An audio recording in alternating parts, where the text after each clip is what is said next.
On today's video, we're going to be installing a set of TGK Motorsports subframe inserts along with a differential insert from him that is a little bit special because we're putting it on a sport diff that you would find in the S6 and S7 vehicles. So if this interests you, you want to learn more, stick around, we're going to jump right into it.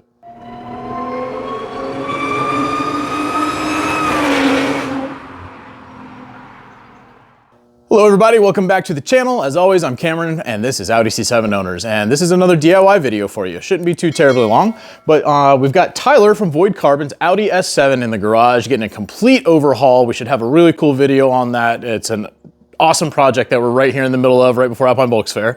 But one thing we're going to be doing is installing the entire TGK Motorsports drivetrain mount insert kit. So that's transmission mount, your front differential mount, your rear differential mounts, and your rear subframe mounts. And that's what I have in my hand here. But I've already done the transmission mount inserts and I've already done the rear differential mount inserts because those go in exactly like my original differential mount insert video that I posted years ago. But this car has a sport differential. My A6 is non-sport differential, and we found that there's a little bit of a difference. So the way you install that front sport differential mount is the same. It's that two-piece. You have to take the screw out, use a jack to lift up the differential off of the subframe, but with the sport differential, the way it's shaped, you don't have enough clearance to actually get the upper mount in and over the nub that you need to set it on. So we're gonna have to lower the subframe a little bit. Now, we have to do that anyways in order to install these subframe inserts. So kind of two birds with one stone here. So I'm gonna get under the car, move the camera around, show you what to do. This shouldn't be too difficult for you guys, just a little time consuming, but let's go ahead and get started. All right, so let's talk about what comes in the kit when you get your TGK Motorsports drivetrain mount inserts. So the only ones not pictured are the transmission and the rear differential inserts because those are already on the car, like I said. Over here, we've got the forward differential mounts, and it's a two-piece. You've got this piece with these kind of tabs. That's gonna be the bottom of the mount, and they can only insert one way. Then you've got the top piece that's gonna go over a little nub on top of the differential, this Super Mario sewer looking thing. So we got those there. We've got the rear subframe inserts. There's a shorter set and a longer set. Right now, I'm not sure which ones go where from the rear or the forward, but hopefully some arrows will pop up right about now and show you guys which ones go where. You're gonna need a 21mm socket, and that is for the subframe bolts. Then other than that, you're just gonna need a triple square kit like we got over here. You'll definitely need M10 or M12, I forget which one, but you're gonna need one of those two.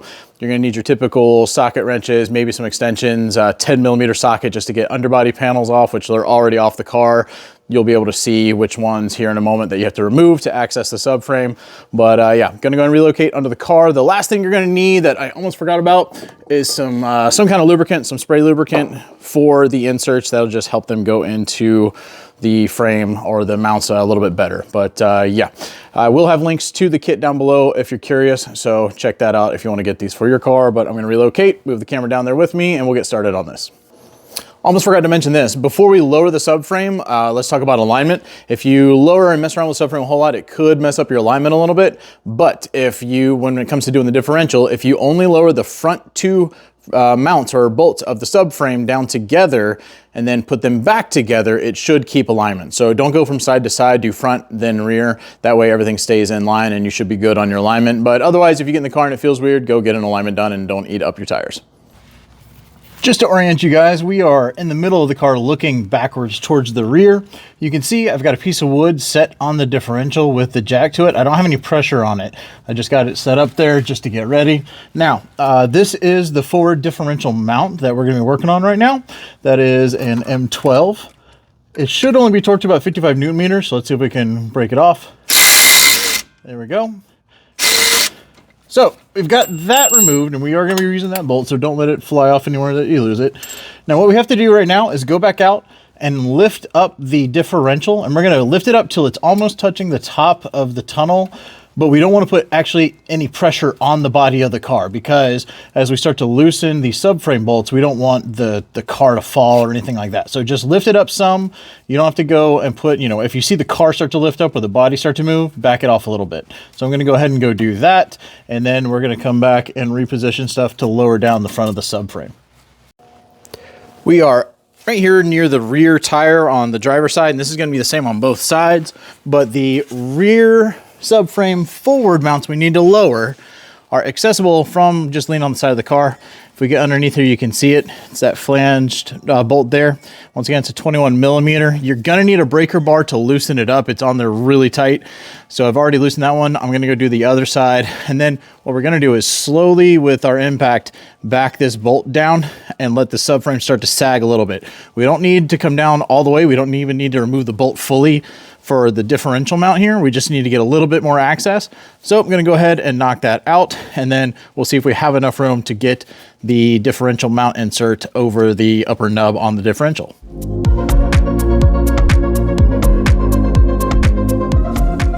Before we crawl under there with the mount, we're gonna go ahead and spray it with some spray lubricant here.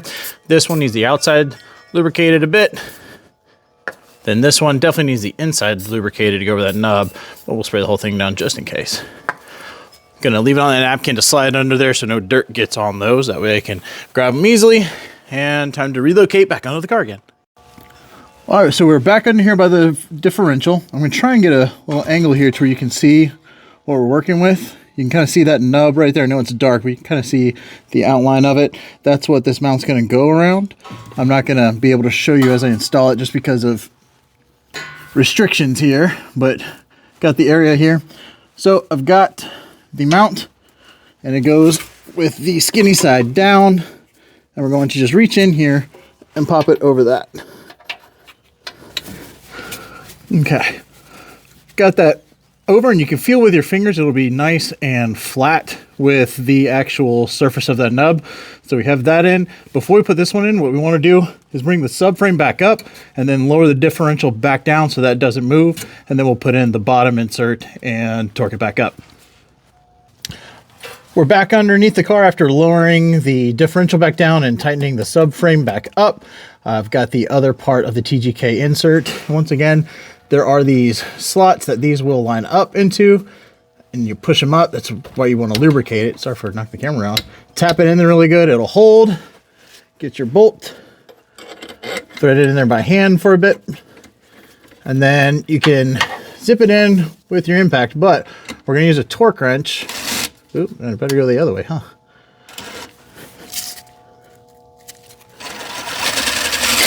So we got it in there, but we're going to use a torque wrench to tighten it down to 55 Newton meters. So you don't need to see me do that. I'm going to go ahead and knock that out, and then we'll get out from under the car. Now that we've finished doing the differential insert, we can move on to the rear subframe inserts. Once again, the subframe is all the way back up to the body of the car as if, you know, you were just starting this job. So what you're gonna need for this, once again, that 21 millimeter socket, you're gonna need a breaker bar to loosen these up. Then you can use an impact to zip them down. You will need a pretty hefty torque wrench, something that can get up to 119 Newton meters. And then you're gonna need that breaker bar once again for a 90-degree turn after that. But I'll show you where the panel that covers the front part of your subframe is. We've already got it off, so I'll just show you kind of which area it is. Your rear subframe bolts are in the back. They're exposed whenever you get the car up. So yeah, we're gonna start with the front and then we'll move to the rear. Okay, so we're here in front of the rear wheel. We are on the driver's side. It's the same for both sides. And I wanted to show you guys, first off, there's a kick panel, cover panel, whatever you want to call it, that covers this whole area and covers this subframe bolt here. It's held on by some 10 millimeter nuts, some plastic ones, I think, and it connects into this kick panel or floor pan, whatever you want to call it. So you got to remove that first. We already had ours off for some work we were doing, but that will expose the front subframe bolt of the rear subframe. This is a 21 millimeter bolt. Okay, I tried to get a good close-up view. I'm going to try and not obstruct it a ton. So I've got my breaker bar here. We're just going to loosen this 21 millimeter bolt up. You do need to make sure that your car is very secure on jack stands because you're going to be putting a lot of torque on this. Now, I forgot that I left this one loose from when we decided to, for whenever we dropped this down for the differential mount. So it is already loose.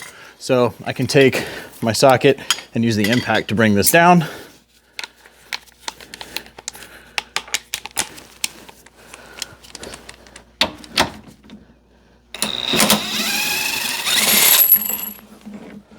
Now, if you recall, there were two sets of bolts and two sets of lengths. There were short ones and long ones. These are the short ones. The short bolts go up front. The long bolts will be used in the rear. Now that we have the bolt out, we have to get this metal piece off. And there's some clips in here that hold it in, and it can be kind of difficult. So I've got a couple sets of crowbars, and I just get them in these cavities, and I kind of wedged them in. and then started to rock them side to side. And you're gonna be breaking these mounts that kind of hold them on and just popping them off like that. Now you see there's this black piece, and that's kind of like the OEM insert. And so we're gonna use a smaller pry bar and just work that thing out of there. As you can tell, once it gets there, you can just probably pull it out, and that opens it up. Next, take some lubricant, spray it up there. After you spray the insert, we're gonna spray the feet of the mount. And remember, the ones with the long feet go up front. The ones with the short feet go in the back. Line up the feet. Once you get them started, you can just tap them in. Then get your new bolt, thread it in by hand. Once you got it started, you can bring it up.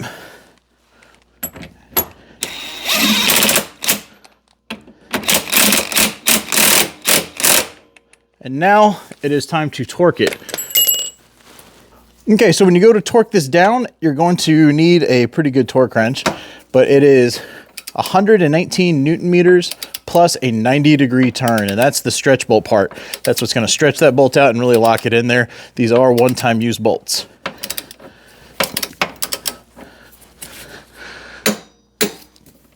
All right, time to get the pry bar.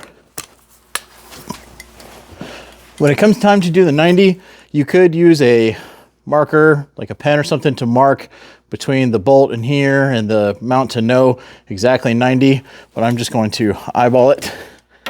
Once again, please make sure that you have the car very secure on good jack stands, because this is a lot of force you're about to put on it.